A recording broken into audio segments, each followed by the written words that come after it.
What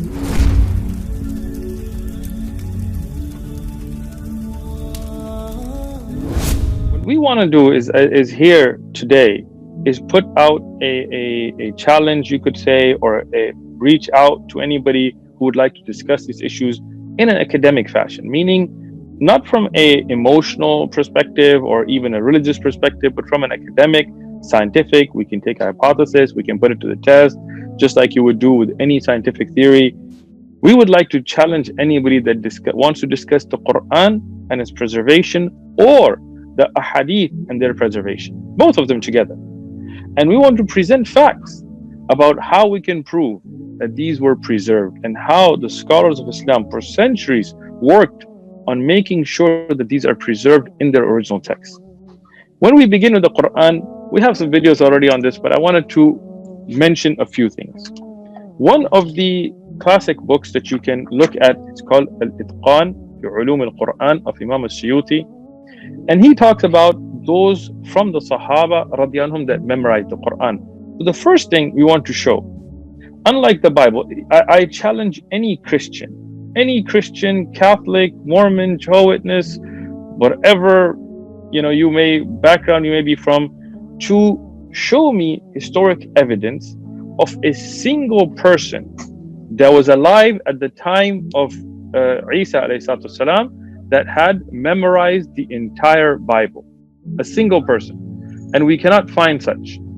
So I would like to present here today some of the research that Al-Suyuti has presented and others to show the preservation of the Quran first and foremost through the memorization of the Quran during the lifetime of the Prophet Muhammad sallallahu alaihi wasallam, peace and blessings be upon him. Imam Al-Suyuti, he writes that Uthman ibn Affan, Imam Ali ibn Abi Talib, Ubay ibn Ka'b, Zayd ibn Thabit, ibn Mas'ud, Abu Darda, Abu Musa al-Ashari, these were from the memorizers of the Quran at the lifetime of the Prophet sallallahu alaihi wasallam. And including from that are Abu Huraira ibn Abbas, Abdullah ibn Sa'ib, and Ibn Abbas radiyallahu anhu also mentioned from Zayd and others, that many of them, they had students from the Tabi'un. So here we have 10 plus Sahaba that we've mentioned.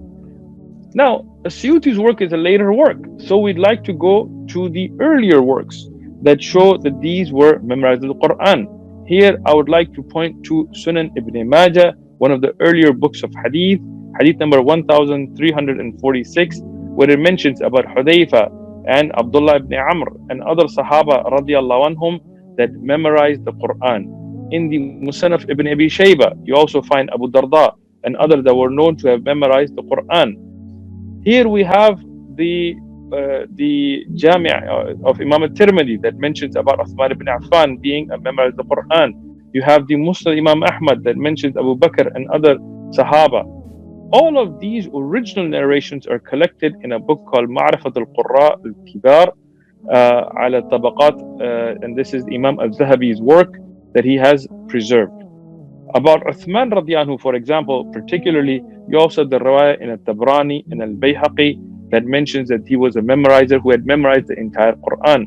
Zayd ibn Thabit radiyallahu anhu, being a memorizer who memorized the entire Quran, is documented in al-Bukhari. This means we have a chain of narrators all the way to the exact event. These are first-hand sources regarding the memorization of the Quran during the lifetime of the Prophet Muhammad sallallahu alaihi wasallam. So this is evidence, something you cannot present about the Bible itself. We know historically, and what has been documented in the books of history that are checked through the asanid, to the chains of narrators like Tabrani and At-Tabari and others, that Zayd ibn Thabit radiyallahu had written down the Quran on different things during the lifetime of the Prophet Muhammad sallallahu alaihi wasallam and memorized the Quran by memory. And when the Quran was collected as a book in the lifetime of Abu Bakr radiyallahu anhu, the first Khalifa, this was the man. This is the same person who we know through first-hand sources, primary sources, that he had memorized the Quran and he had written down the Quran. Him and these companions, when they got together to preserve the Quran, this was not something done 50 or 100 or 200 years later. This was done first and foremost during the lifetime of the Prophet Muhammad sallallahu alaihi wasallam. Why? Because Zayd ibn Thabit radiyanhu, when he compiled what we call the Mus'haf during the time of Abu Bakr radiyanhu, his requirement was that you have to bring a written, documented verse and memorization from both ways. So that means the entire Quran was collected from that which was written down during the lifetime of the Prophet Muhammad sallallahu alaihi wasallam, and then also memorized by those huffaz, those memorizers of the Quran during the lifetime of the Prophet Muhammad sallallahu alaihi wasallam. So there is no doubt here, and this was done the year after the death of Rasulullah sallallahu alaihi wasallam as an actual book. Then that book was copied during the time of Uthman ibn Affan radiyanhu, standardized. This is still the first generation. We are still not even a few years after the Prophet ﷺ, in the first generation that was standardized and sent out to the different parts of the Muslim world.